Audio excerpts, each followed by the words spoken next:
Ассалаумағалейкум алашелі. Мына 9 мамыр жеңіс күні дейтін болсақ, ертең 9 сәуірде біздің нақты рухани жеңісіміз екен, яғни мемлекеттік тіліміздің, ана тіліміздің мемлекеттік тіл болған күні дейді. Міне ардақты ағайын, Нұржан бауырымыздың бастамасымен осындай бір рухани серпіліс болып жатыр екен.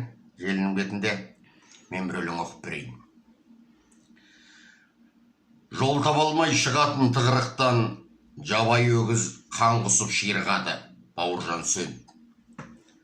Дат деген өлең оқып берейін. Кімге барып, кімге налып, кімге айтам, тітіркеніп, бұл сұмдықтан тұла бой, тілім десем, тіріледі мұңғайта, лайланудан қашан қалай тұнады ой.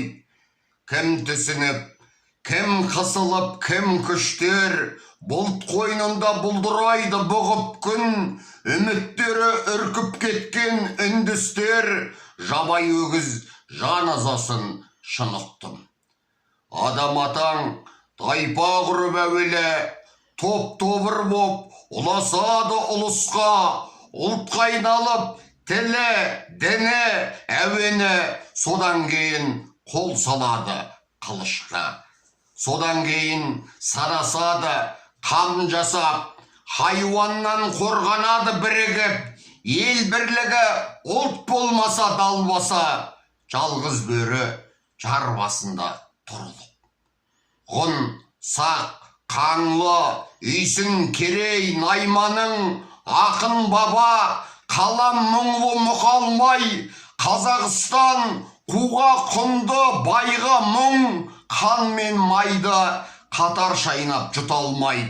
Ашып қалсаң тарихтың том беттерін, басталғанда бодандыққа бұл қысым, Тибет асып тентіреген тектелді, ұзандарың жырлады ұзақ ұлт үшін, ұлтым үшін. Ұраным жоғытылған, ғазауатта тәңір қолдап ғарыштан, такламақан, Гоби шөлге жұтылған, елім ай деп желеседі алыстан.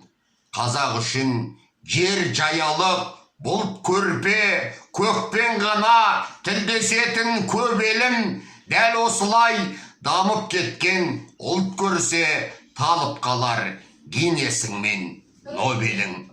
Жұртым көкке желбіреткен байрағын, көшкен керуен назар салмай үргенге, ұлтың кетсе ұрлық үшін пайдамың, ұйғыр мен күрд жер таба алмай жүргенде.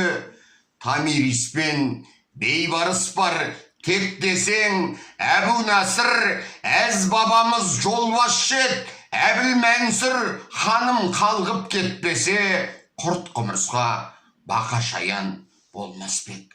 Кімге барып, кімге налып, кімге айтам, айналамды айналдырды жын шайтан.